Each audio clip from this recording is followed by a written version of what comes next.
you ready? I said, are you ready for Let's Talk Whoa Hockey?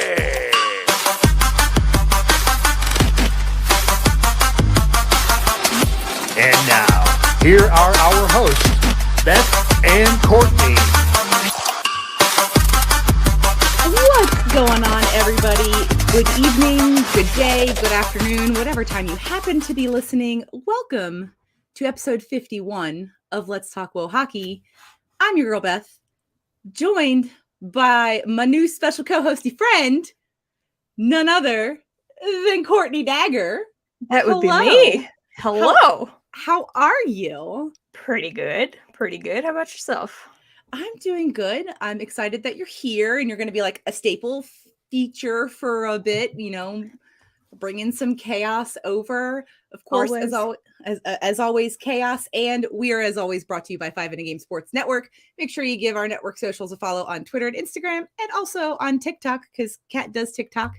And I'm not the greatest at TikTok. I'm not going to lie. It's fine. I'm an old, I try. I try. But I'm excited to have you here. I know you don't, you obviously know your Blackhawks stuff. Like, your background should truly give that away for anyone who's never encountered you. But you're still kind of new to the WoHo side of things. I am. So I'm excited to kind of like get you into the fold, because you know what the world needs. The world always needs more hockey. Like, I concur. It can never be wrong to have more hockey. And personally, I'm of the opinion that women's hockey is, you know, a little bit better than men's hockey, but it's because, you know, they have to play with finesse and they can't just bowl each other over all the time. It's definitely a lot different of a game, which makes it really exciting to watch. Yeah. It's a lot more, it's obviously not as much of a physical game. I won't say that it's not physical, because things do get quite spicy sometimes. It certainly can be. But it is definitely not, I mean, body checking is a penalty. It's very similar to like college rules. And so we're going to, for our longtime listeners, but even if you're a first time listener, we're going to go over a little bit of the world of women's hockey. Yes. And give Courtney a bit of an overview of the world that we cover on this side of the show, on the WoShow. So we're going to start off before the pro situation. All right. Because there are actually NCAA women's hockey teams, and there's American Collegiate Hockey Association women's hockey teams as well. Okay. The NCAA, the Frozen Four, actually was just locked in this past weekend. So if you have ESPN Plus, you can actually tune in to the NCAA Frozen Four. Those games actually start on Friday the 17th. First matchup is going to be Ohio State, the reigning NCAA women's hockey champions, versus Northeastern. That's going to be at 3:30 p.m. Eastern time. It's going to be on ESPN Plus. Oh, I love afternoon hockey. I mean, somebody was talking the other day about how, like, one of the last days of the NHL regular season, every single team is scheduled to play. Like, there are all the games, all of them. Everybody's playing. And it's like, so what you're telling me is I can start watching hockey and just not stop for 12 hours? Oh, it's the best. I mean, it's the best. You can't be sad about that. And the nice thing is, with the Frozen Four, the second matchup is at 7 p.m. that evening. Oh, beautiful. So once you finish with Ohio State and Northeastern, you probably have to wait maybe hour and a half-ish, depending on the overtime situation, because one of the semifinal games went to triple overtime. Oh, no. Yeah. I mean, they were exhausted just watching the game. I was exhausted, like, watching them on my TV. So triple overtime, long game. It happens. So you never know. It's hockey. I mean, things happen, but as long as there's no crazy overtime situations, Minnesota is set to face Wisconsin at 7 p.m. That game will also be broadcast on ESPN Plus. And then on Sunday, we have more afternoon hockey because the NCAA Women's Championship will be played at 4 p.m. on ESPNU. Oh, beautiful. So get to see who's going to take it home. Ohio State has a chance to go back-to-back. So, I mean... Oh, boy. Oh, boy. And then... Oh, boy. Next weekend, we have the ACHA Nationals. Oh. And those will be on Hockey TV via Flow Sports. It is subscription-based. Dagger, I've got you. I'll hook you up. You're fine. Oh, heck yeah. I have Hockey TV. I know that you have AHL TV. That is insanely expensive. I will help you out with some Hockey TV. We actually have some friends of the podcast who are headed to Nationals to compete. So definitely super excited about that. I'm pulling up the list of the teams who will be attending. So on the Division I side of things, Liberty is in the 1 seed, Midland at 2, Minot State at 3, Adrian at 4, my Indiana Tech rolling in at number 5. We have Maryville at 6, Arizona State at 7, McKendree at 8, our friends from University of Michigan at 9, Miami University at 10, Jamestown at 11, UMass at 12, Lindenwood at 13, Minnesota at 14, and Michigan Dearborn rounding it out at 15. So the games, there's going to be 364 games that have been played. There were 31 teams in Division I. 3 teams got an auto bid, and the top 10 ranked teams punched their tickets to the national championship. It's going to be fun to watch. More hockey again. Like, give me more. Thank you. Absolutely. Thank you so much. And then on the Division II side of things, they actually go with a pool system on the Division II side. So Pool A, we have Assumption, Navy, North Dakota State, and Northeastern. In Pool B, we have Villanova, Dakota College, Zach's team, Central Michigan, and Niagara. In Pool C, we have Assiniboine. She told us how to say it. I still can't. It doesn't register in my brain. I'm so sorry. Adrian College, Vermont, and Michigan State. And then in Pool D, we have Sioux College, Providence, Delaware, and Rowan. So it's going to be shaping up to have an absolutely insane amount of hockey coming up. The D2 pool games actually start on Thursday, the 16th. Okay. And I will send you the schedule and all of the things so you can plan out all of the hockey consumption. It'll be playing of the hockey. When I'm at work, it'll be here on my computer. When I'm not at work, it'll be on my phone. It'll go everywhere with me. And Flow Sports is great too, because you can actually cast to any device that you have. Oh, so nice. You can just start it on your phone, cast it up, and then just go about your day doing whatever you do. So that is super exciting. The college side of things is always exciting. And I mean, it's good to get to nationals. It's good to get to the Frozen Four. There's going to be some good hockey played the next week and a half, 2 weeks. So it's I'm really going to go exciting. with Arizona State because they share an arena with our one Arizona Coyotes.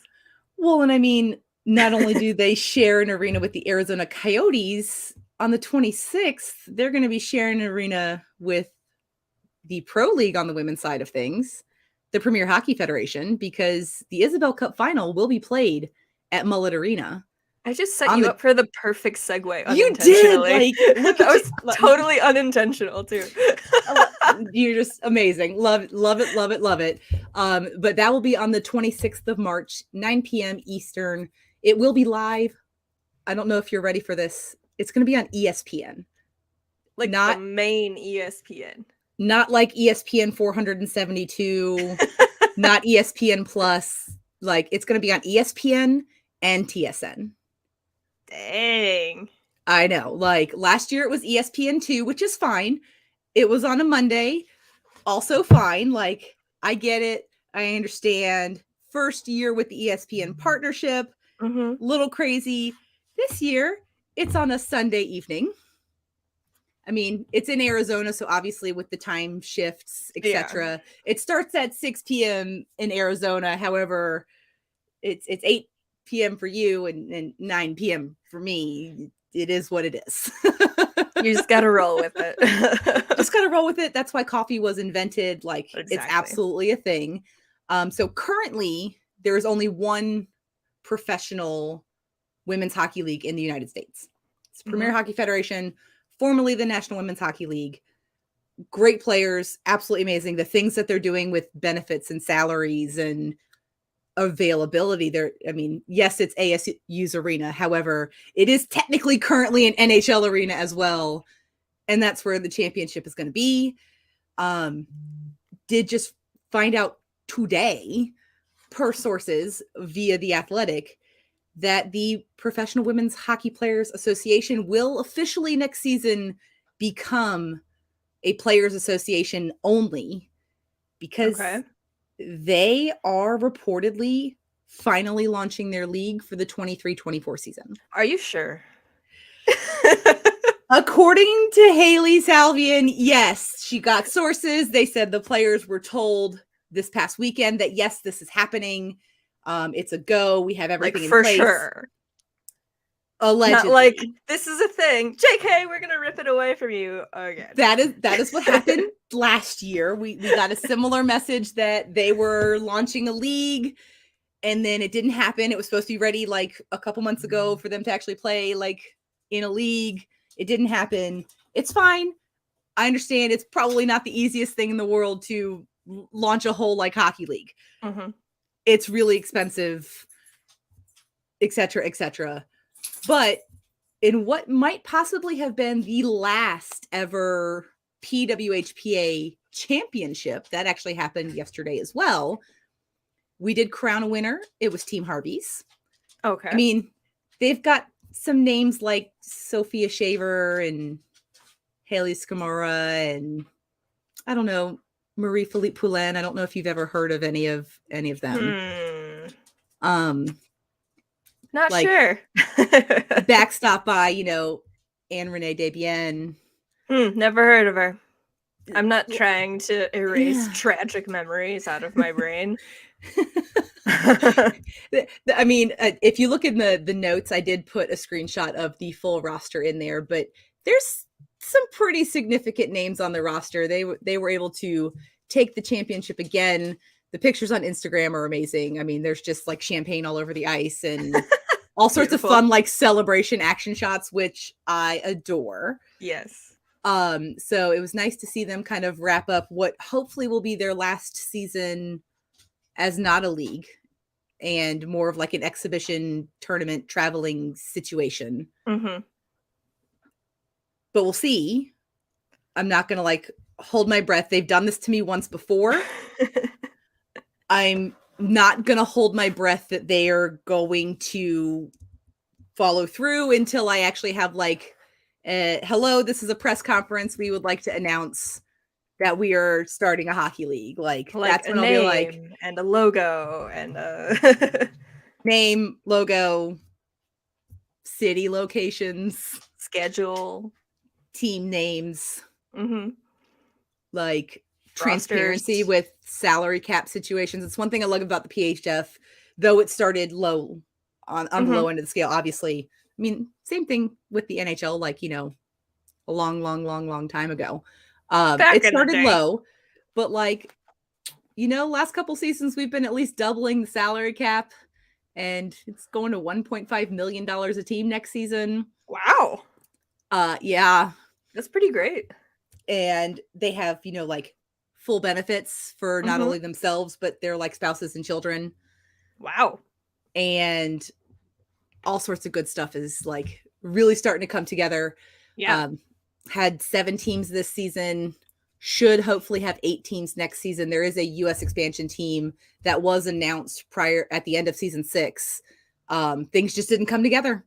And I've heard so many rumors about like, it's going to be here. It's going to be here. It's going to be here. Please, Chicago. Look, I am down for a Chicago team. Somebody was like, well, what about the Whale? I was like, no, see, the Whale will always have my heart, but I will also love this new baby Chicago team because that's how I roll. But I mean, you have Fifth Third Arena right there. Thank you. And Johnny's Ice House. I mean, exactly. There are plenty of places to play. I would not be surprised if maybe the new PWHPA league launches a team in Chicago, given that, the PWHPA is kind of home to one Kendall Coyne Schofield. That's true. And, she kind of, lives in Chicago, does things with the Blackhawks, writes books and participates in, NHL All-Star competitions that she wholeheartedly should have won. That bum. Her. I don't know if you've heard of her. I'm not sure if you're familiar with who she is. Nah. So soon to be mother Kendall Coyne Schofield. I know. It was funny because she wasn't playing for several of the exhibition matchups that they had this season in the PWHPA, and I was like, I hope she's okay. Yeah, because that's very not like her to just be like, I'm not going to play hockey.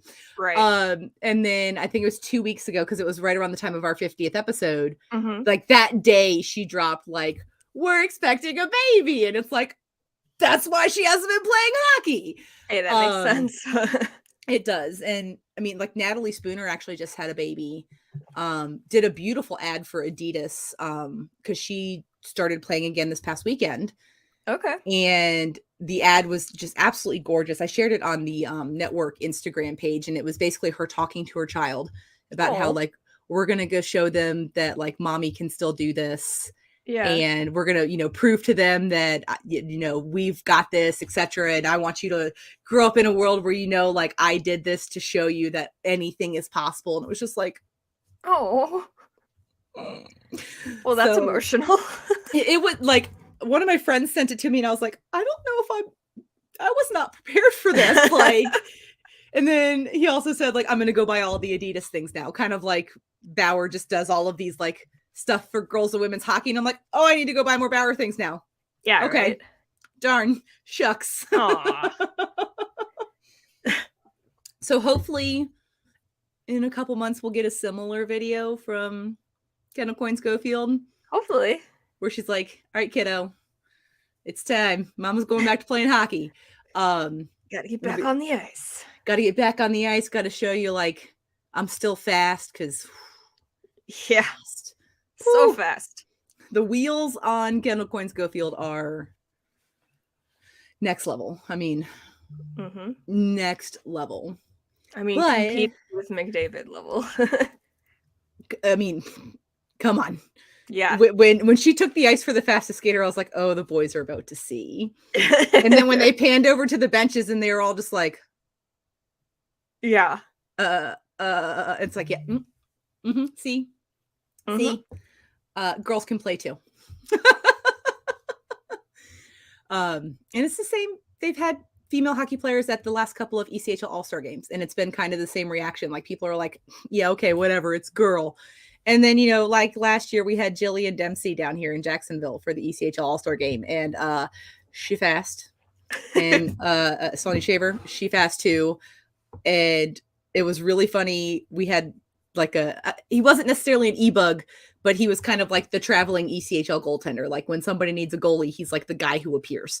Okay. And he's not little. He's 6'6", 220 maybe, standing next to Jillian Dempsey, who is a foot shorter than him. And it was an interesting sight to see the just absolute difference in height. And it was also a great game because Sonia Shaver wore a visor. They were allowed to choose what they wanted to wear. They don't have to cover their faces. So she made the choice. They actually gave the PWHPA. Sonia was the only one who made it. The other player got stuck coming down from Canada because she was doing some promotional stuff. And pandemic, COVID, etc., rules, things like that. Couldn't make the trip down, but Jillian Dempsey made it down, and your favorite women's hockey player, who's now a member of the Boston Pride, also made it down too. And so I was looking on the ice, and I easily found them because visors, bubbles, I was looking at the other team, and I was like, wait, did she not come? And then all of a sudden I just saw this blonde braid flapping, and I was like, she's wearing a visor. And come to find out, they actually gave them the choice on what they wanted to wear. And she was like, I'm gonna go rock a visor. Yeah. I can rock a visor? Like, you're gonna let me? Okay. Like, watch what happens. That's great. Yeah. So I've never understood why they have to go like full cage or full bubble. that's a wonderful question. It's pretty ridiculous. You know, we can't ruin their pretty faces. I know plenty of female hockey players who would absolutely 100% rock a visor. Yeah. Because bubbles are just uncomfortable. Cages give you... Yeah, they're weird sight things. Yeah, so, I mean... I wouldn't want to feel like an astronaut out on the ice. No. And, I mean, on the men's hockey side of things, you know how much they get ragged on if they have a facial injury and they have to rock a cage or rock a fishbowl. Like, let them have the choice. You want to rock a visor? Here's your waiver. Like, letting us know you're making this decision. Like, you know what you're signing up for. You might get hit in the mouth. I mean, look, male hockey players all the time rock a visor with their mouth guard hanging out of the corner of their mouth like a fishing lure. Exactly. They don't care about knocking teeth out. No, it's like the sign of being a hockey player, missing teeth. Although, to be fair, they make more money to be able to get that situation fixed. True. So I guess it sort of makes sense with how WoHo has been. But also, historically, to be fair, in the PHF, they now have dental insurance. Exactly. So now they should have the choice. Yes. Yes. So I understand it historically because maybe they didn't have the means to, you know, get the dental work done and all of that. But now they do. Yeah. And I mean, honestly, like, what hockey team doesn't have a dentist as a sponsor? Right. Like, I know the Ice Hogs do. The Icemen do. And they have a floss cam, and the dentists come out and talk about how they're the official sponsors of the Icemen. And don't forget to floss. Oh no! And then they so floss. Cringy. And then they floss. Oh no! and then they pan around to all of the tiny children who are flossing, and I'm like, can we please stop? Like, oh no! Oh no! Please, I don't wanna. See, WoHo is so much less cringy. It really is. It really is. And I mean, WoHo does cool things. A couple seasons ago, Harrison Brown transitioned and came out. And his first game in the league, or, you know, back in the league after his transition, he scored a goal. And they announced that he scored his first goal and used his proper legal name. Aww. And like I have like literal like goosebumps even talking about it, thinking about the video. If you haven't seen it, you have to go on YouTube and find it. Watch it. And it was beautiful. And that would never men's happen. Hockey could never. Men's hockey could never. I mean, look at everything that's going on with just Pride Nights, even like happening and people wearing jerseys. Men's hockey could never. Yeah. Ever. One day, maybe. Nope. I'm not even going to go there. That's going to go down a very depressing hole. Yeah, that'll go down a rabbit hole that I don't know if we're ready for on Dagger's first episode of Let's Talk WoHockey. That's like we'll have to do like a Let's Talk WoHockey After Dark where we just go down the rabbit holes and deal with the crazy. But happy and sad things also happen on the WoHo side of things this weekend. It was the last weekend of the regular season, which is sad because that means it's almost over. That is sad. But also happy because playoff hockey. Playoffs! Like, playoff hockey. To finish out the last weekend of the regular season, we had Friday WoHo, which is always a spectacular time to be alive. Heck yeah. The Buttes made their last trip of the season to New Jersey to the American Dream and face the Riveters. Friday's game was a very, very, very easily Rivs win 5-2 kind of game. Made sure to put it all out there and get it handled.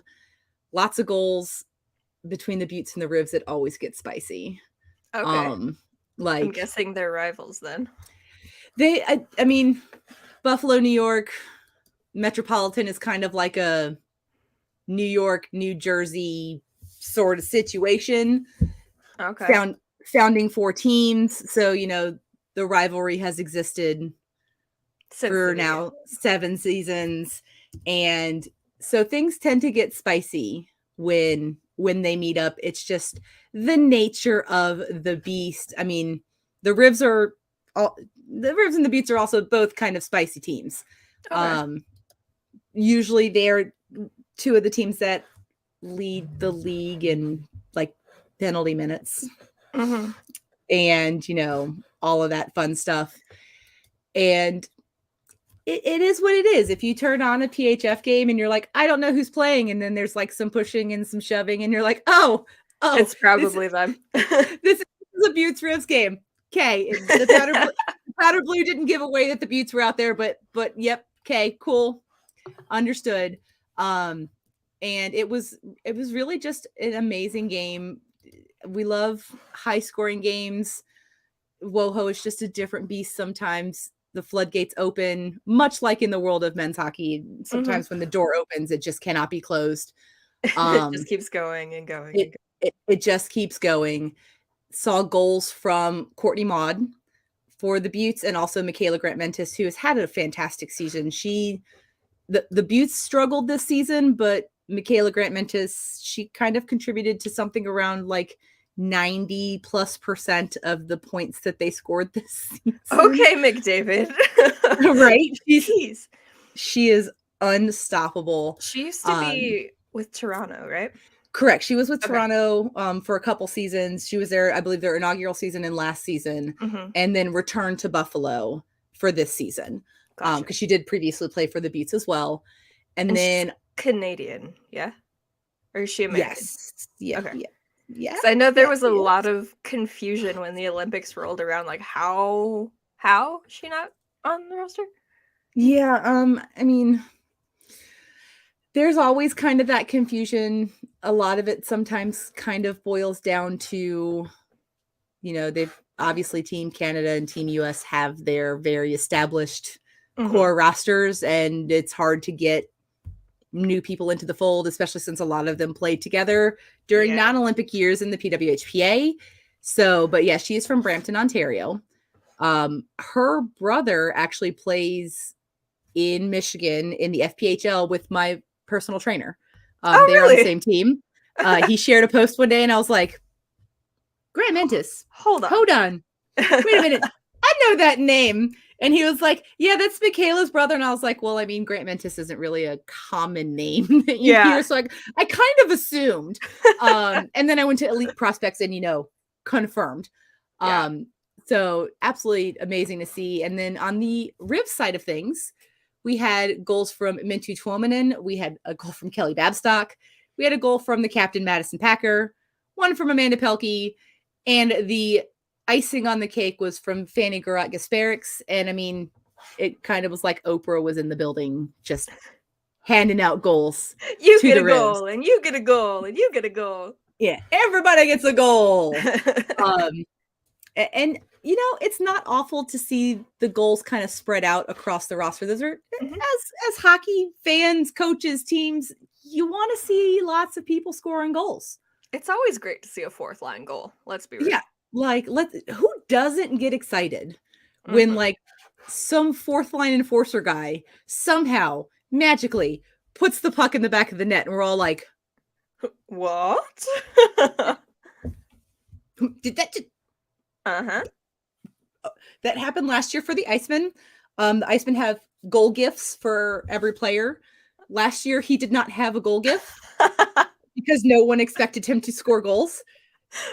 And he ended up with like 3 or 4 goals by the end of the season. And this season they gave him a goal gift. Does he have any goals this season? He's currently playing in San Diego. He got a call up to the A and ended up signing like a 2-year contract. I mean, you need the goals had a rough season. You kind of need some muscles. Can't beat him on the scoreboard, beat him on the ice.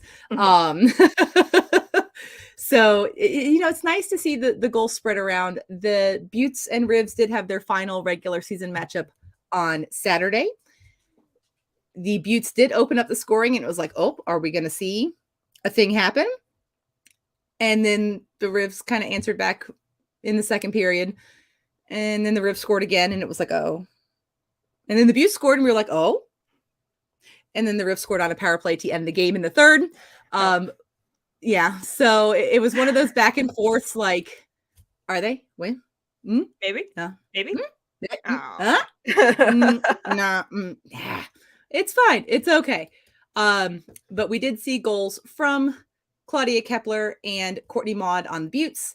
And we saw a goal from Kendall Score9 herself, Captain Madison Packer, and another finisher from Fanny Garot-Gasparix. To give you an idea, even with all of the goal and all of the scoring, when you make 42 saves as the visiting goaltender, you get the number 1 star of the game. There were my goodness. Yeah. 3 goals against, but 42 saves. That's 45 shots. Yeah. Yep. There was also some game ejections. Things got pretty spicy. The penalty sheet is quite long. This game did see Jessica Healy with an ejection after receiving a major penalty for checking from behind. And late in the third period, we did also see Michaela Grant-Mentis get an ejection after a roughing penalty. Sarah Bujold got a cross-checking minor penalty and was also ejected from the game. So cross-checking? Yeah, well, it was extra spicy. Okay. Yeah, it was one of those like okay. And I mean, the end of the game saw Fanny Garot-Gasparix get a 2-minute penalty for roughing at 20 minutes of the third period. You have to scroll through the penalty summary on that game. It's not a 1-page scenario. Like you have to scroll to keep seeing what happened. I guess things do get spicy between those two. Yeah, things get a little bit spicy. That was actually the end of the hockey season for both of those teams. Neither of them were able to punch their ticket into the playoffs. So it's sad. The Buttes struggled to start the season. They also lost their would-be starting goaltender in Cassidy Suave. She had a preseason injury that she tried to work through and could not, and ended up having surgery a couple weeks ago. So when you lose your starting tendy and like the person you kind of designed this team around, yeah, that's tough. It's tough. I mean, she was an NCAA champion last season. She's a good tendy. Yeah. She's the person that you want to have backstopping your team. So losing out on that is definitely not something that's ever helpful to anyone at all. Hello, Ella. Yeah. Ella agrees. Ella agrees. She's like, I got something to say about this. Say hello. I have opinions and thoughts about this. We love tendies around here, don't we? We do love tendies around here. But you know, the Buttes definitely loaded up. I hope that they're able to kind of keep some of that momentum going into next season. They do have a couple players on 2-year deals, because that was something we got last off season, was multi-year deals. I know. So it's That's absolutely great. An exciting time. And hopefully with Cassidy back healthy next season, I mean, they've still got MGM signed, I believe. They've got their captain still signed for another season coming up. They've got a lot of new blood they interjected at the end, and it definitely paid off. But, you know, again, they kind of do like to hang out in the penalty box sometimes. And, you know, it happens. Looking here to kind of wrap up their season, the Buffalo Buttes finished the season number 1 in PEMS with 238. Oh, okay. So yeah, things were spicy. The Montreal Force did not play this weekend. Their schedule was already completed. They actually finished the league second in PIMS with 209. So expansion teams, it happens. It is what it is. We're all familiar with the expansion model of hockey and how that works. There are dogs fighting over a tennis ball behind me right now. Pardon the abrupt movements.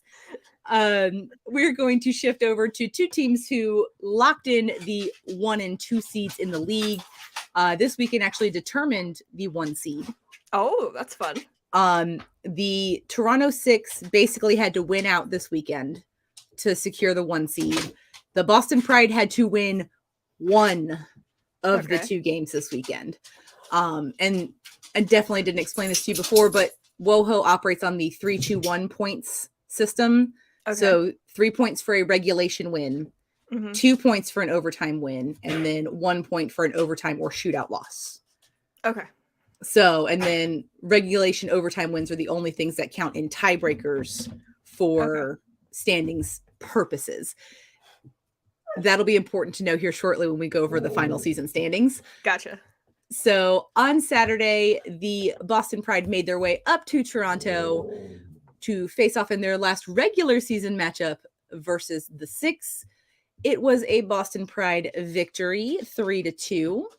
So that sealed them as number 1, yeah? They sealed them as the 1 seed and the regular season champions before Sunday's game was even played. We did see goals from Brianne Wilson-Bennett and Daryl Watts on the Toronto Six side of things. And then on the Boston Pride side of things, we had goals from Christina Patinga, Lauren Gable, and Olivia Zafudo. Lauren Gable is absolutely insane. Her shot is ridiculous. She is fast. She is very, very, very fast. And I mean, Corinne Schroeder continued to absolutely dominate this season. She has backstopped the Pride to some amazing things. She also set a PHF record this season, not only in saves, but also in wins. She also set the PHF record for the most ever shutouts. This is going to be like a Tony Esposito level of record. Well then. She is just absolutely insane, and the dogs are driving me crazy. Corinne Schroeder finished the season with a 1.67 goals against average. Oh my Lord. A 0.955 save percentage and 19 wins. How many games do they play? 24. What? And oh, by the way, she also had 7 shutouts. Oh my goodness. There were a significant number of games where she faced over 50 shots. Or even like there was a game, 50 shots, shutout. 49 shots, shutout. Like what? Yeah.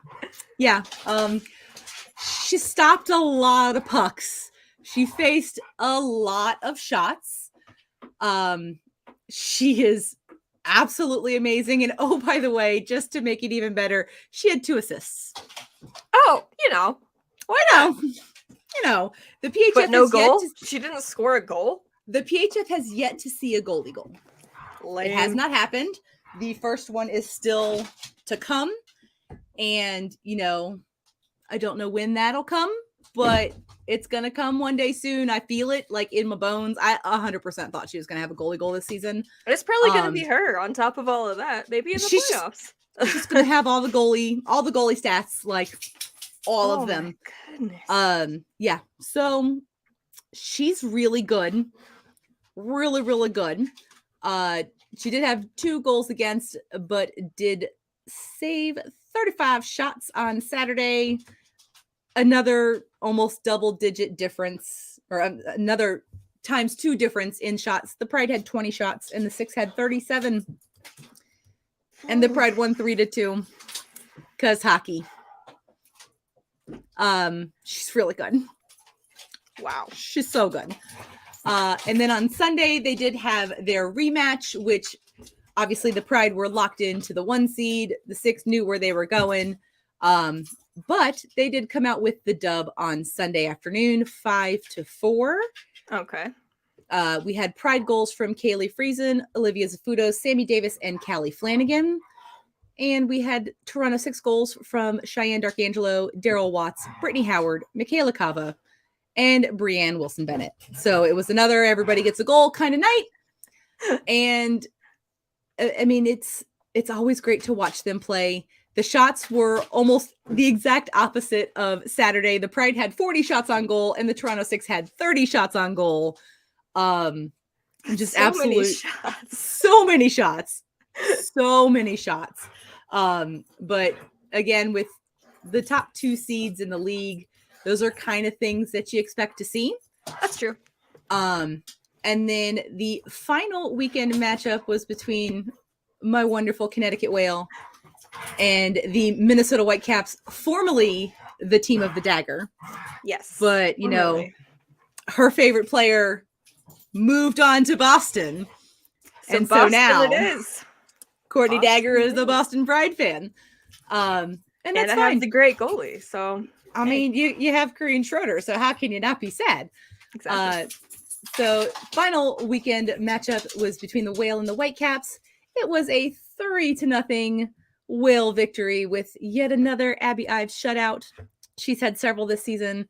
It has been absolutely amazing. It was also the return of Amanda Leveille for the Minnesota Whitecaps. She was on injured reserve, missed out on 6 games due to an injury. And we saw Kennedy Marchment continue to set the PHF single season point streak record. She already had it coming into this weekend at 16 games. And then she scored a goal and now it's 17 games. Wow. She's good. She's so good. Like, so good. Huh. So good. Guess it runs in the family, eh? I mean, her cousin's pretty good at the hockey too. Yeah. The other Whale goals, because I forgot to mention it and closed out that tab prematurely. We had the first goal was from Kennedy Marchment. The second goal was a shorthanded goal. Ooh. Scored by Katerina Mrazova. And the third Whale goal was scored by Lenka Sarter. So, I mean, not going to hate it. Really disciplined game, though. There were 4 whole penalties this whole game. 4. A little different from the other games we talked about. 3 of those penalties were for tripping. Oh, wow. So, you know, when you play a nice disciplined game, good things can sometimes happen.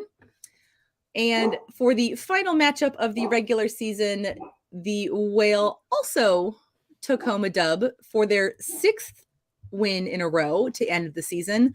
Not a bad way to go in the playoffs. Yeah. And with that, we had a goal from Alyssa Wolfeiler, Hannah Bates, and Janine Weber on the Whale side, and Liz Sheppers on the Minnesota Whitecaps side. Again, another super disciplined game. There were all of 6 penalties in this game. So, I mean, two of them were for delay of game for puck over the ice. 1 on each side. Or puck over the ice. Goodness. Puck over the glass. Puck over the ice. Puck over the ice. Well, actually, I'm sorry. 1 was puck over the ice. The Minnesota Whitecaps did serve a delay of game minor after losing a coach's challenge, challenging a goal. So, you know, it's same like men's hockey. You make the challenge and you lose the challenge and you sit 2 minutes in the box because you weren't right. So, you know, there is some crossover. It's there. It exists. For our end of regular season stats, this is kind of where I think Dagger's going to be like, I'm sorry, what? So on the players side of things, not the Tendy side of things, because as you can imagine, Corinne Schroeder led all the things. All those stats I gave you, those were all the league leading stats. Jeez. On the scoring side of things, leading in points, goals, assists, and points per game, we have Lauren Gable. She had 40 points a nice even split of 20 goals and 20 assists. In 24 games. In 24 games. Oh my Lord. Had a league leading average of 1.8 points per game. On the power play goal leaders, we have from the Metropolitan Riveters, Mintu Tuominen with 6 power play goals. Wow. On the shorthanded goal leaders with 4 shorthanded goals from the Connecticut Whale, we have Taylor Gerard. There are also 2 other Connecticut Whales who round out the top 5 of that. Kennedy Marchman had 2 shorthanded goals, and Katrin Lonergan had 1 shorthanded goal. Shorthanded queens. I'm here for it. Yeah. I love a shorty. And leading the league in game-winning goals is none other than the single season record-holding point streak person, Kennedy Marchment, with 6 game-winning goals. Wow. And she finished the season on an 18-game point streak. Yeah. Holy. Yes. So, for the first time ever, the PHF has playoff series. Like, not a one and done situation. We've got 3-round playoff series. The games will be taking place in Boston and Toronto. Okay. The Minnesota Whitecaps are headed over to Boston. Boston is currently looking to go back to back Isabel Cup championships. Yeah, here we go. Game 1 of the Minnesota-Boston series will be on Thursday, the 16th of March. Game 2 will be played on the 18th of March, which is that following Saturday. And if necessary, Game 3 will be played on Sunday, the 19th. The Connecticut Whale are headed on up to Toronto for their series. Their Game 1 is on St. Patrick's Day, the 17th of March. Game 2 will be the 18th of March, and if necessary, Game 3 will be on Monday, the 20th. I see. And are those going to be on ESPN Plus? Those will all be on ESPN Plus. They haven't announced if anything will be broadcast on any of the dozens of ESPN channels that exist. But they will be on ESPN Plus and TSN Plus if you're in Canada. And I mean, possibly Nessun if you're in the Boston area, because Nessun did actually broadcast several Boston Pride games this season. Okay. So the winner of those 2 playoff series, which is the coolest thing that I have gotten to say when it comes to PHF hockey, will move on to the Isabel Cup final, which will be played at Mullet Arena in Arizona on the 26th of March at 9 p.m. Eastern, so 8 Central for Courtney, 7 p.m. for our mountain friends, and 6 p.m. in the Pacific time zone / now Arizona time zone, because, you know, they don't participate in daylight saving like the rest of us would also like to not participate in. I'm tired. Which was just this past weekend. It was just on Sunday. I am a tired human. It is unfun losing an hour of sleep. Would appreciate it if we could stop this nonsense. Agreed. Like, give me more sunshine in the wintertime. Thank you. Yes, please. Like, it's already depressing enough. Can we just have more? Can we just have like an hour of sun more, please? Like, can it not get dark at 4 p.m.? That would be great. It would be, please, and wonderful. It would be so wonderful. So that kind of covers the WoHo side of things. Let's go Boston. Got Miss Dagger here. Nice introduction to the world of WoHo. Knowing her, she will be an expert in approximately 2 to 3 business days.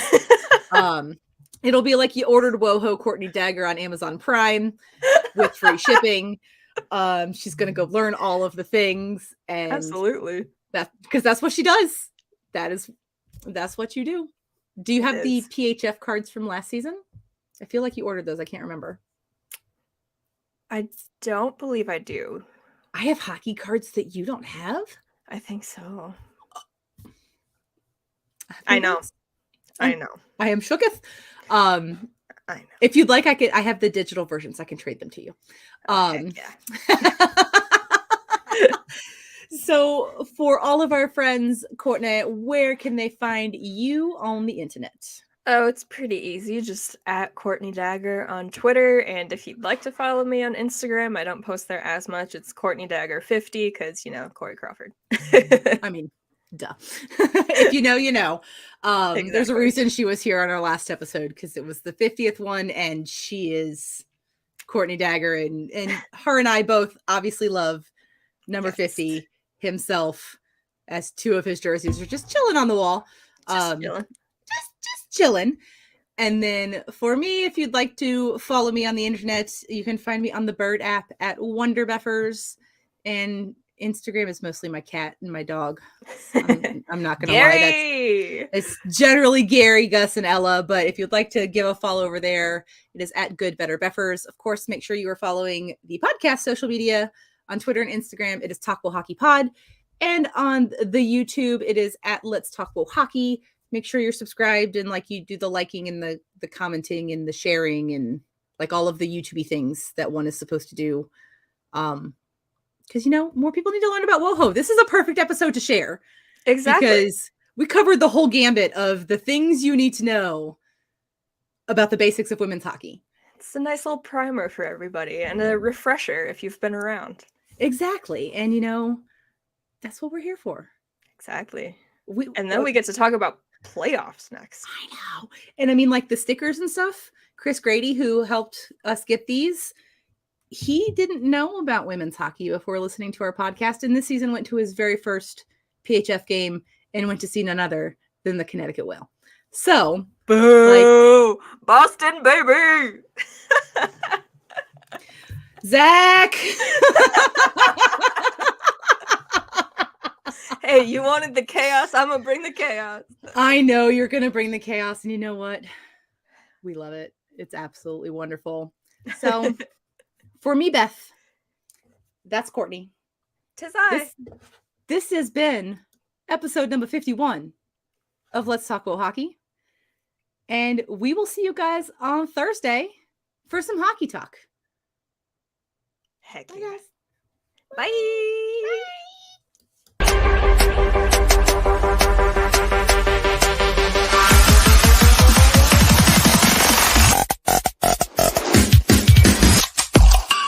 Thank you for watching this 5 in a Game Sports Network podcast. Now avoid the stuff, eat, and go enjoy your